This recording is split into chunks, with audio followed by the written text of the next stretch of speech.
The CIA's mind control experiments. The shocking truth behind MKUltra. Hello my friends. Welcome to Secret Agents Exposed. Today, we dive into a story so wild, so shocking, so interesting you won't believe it's true. Let's start. For over 2 decades, the CIA secretly experimented on American citizens and psychological abuse.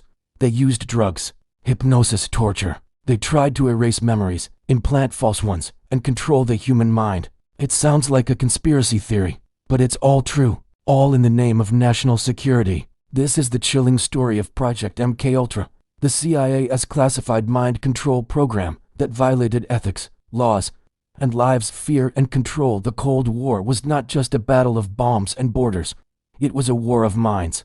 By the early 1950s, the US was terrified of Soviet psychological warfare. Reports claimed that communist regimes were using brainwashing techniques to control prisoners and turn them into double agents. The CIA, still a young agency at the time, asked a chilling question. What if the enemy can control minds? Can we do the same? In 1953, under the leadership of CIA Director Allen Dulles, the agency launched a top-secret initiative, Project MKUltra. Its goal: develop methods of mind control, discover truth serums, explore how to manipulate memory, personality, and behavior, weaponize the human brain. But how do you test that? By experimenting on real people, often without their consent. Experiments in the dark. Project MKUltra wasn't a single program. It was a web of 150+ sub-projects, carried out in prisons, mental hospitals, universities, military bases, CIA safe houses. At the center of it all was one drug, LSD. The CIA was fascinated by LSD's ability to distort perception and alter consciousness. They believed it could break down resistance during interrogations, induce amnesia, reprogram enemy agents. So, they tested it on soldiers, students, prisoners, and even ordinary citizens. Many had no idea what was happening. Some were told they were participating in stress or sleep studies. Others were dosed with LSD in their food or drinks without warning. In one infamous case, CIA agent Frank Olson was given LSD without his knowledge at a company retreat in 1953. Days later, he fell, or jumped, from a hotel window in New York. The CIA claimed it was suicide, but later investigations suggested it may have been a cover-up. Olson had grown disillusioned with MKUltra and might have been seen as a threat. Secret labs and safe houses. MKUltra's reach was vast and disturbing. Dr. Sidney Gottlieb, a chemist and CIA officer, became the program's lead architect. He worked with doctors, psychologists, and academics, many of whom didn't ask questions about funding or purpose.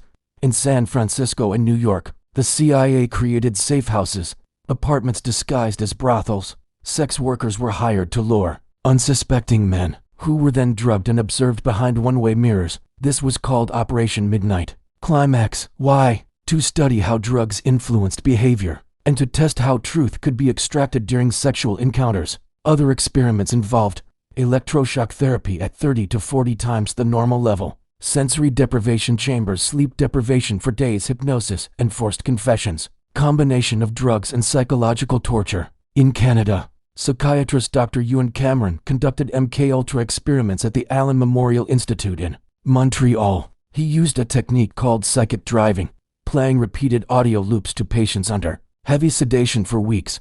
His subjects included people seeking treatment for anxiety or postpartum depression. Many emerged permanently damaged, with lost memories, broken speech, and ruined lives.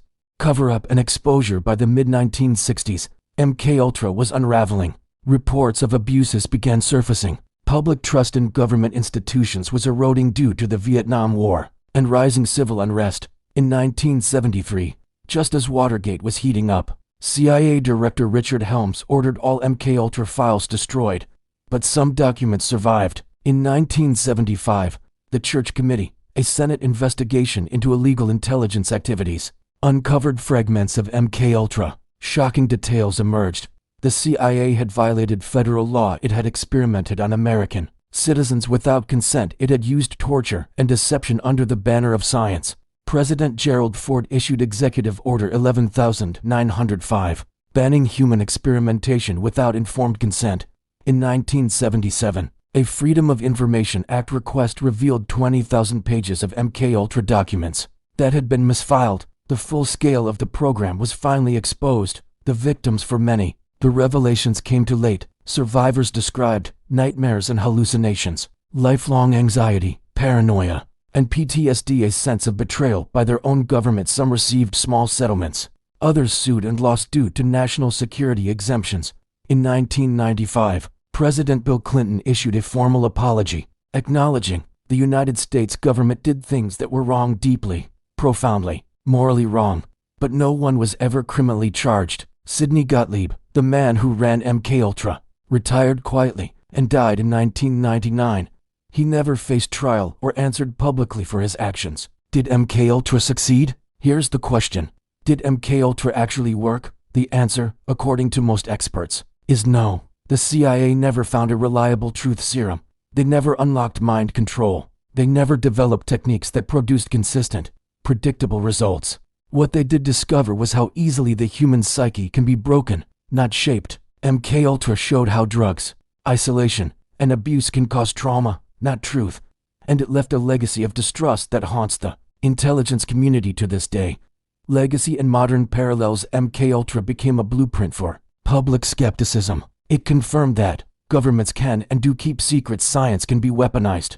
Oversight can fail catastrophically. In pop culture, MKUltra has inspired countless books, films, and theories. The Manchurian Candidate, Stranger Things, The Bourne Identity, and numerous conspiracy theories involving mass shootings or celebrity breakdowns. Even today, documents about MKUltra remain partially classified. Modern experiments in behavioral data, neurotechnology, and AI-driven brain research now raise similar ethical concerns. Could today's tools become tomorrow's MKUltra? The Story Massage Project. MKUltra was not just a CIA experiment.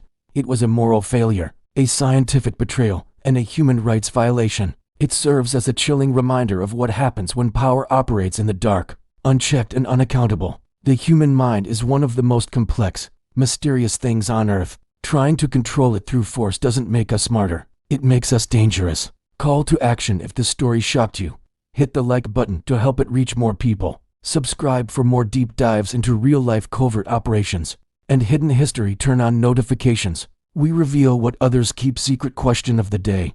Do you believe secret programs like MKUltra still exist today in another form? Let us know in the comments. Your voice matters. Until next time, stay aware, stay critical, and remember, sometimes the scariest science isn't fiction, it's classified. See you in the next video with unique story.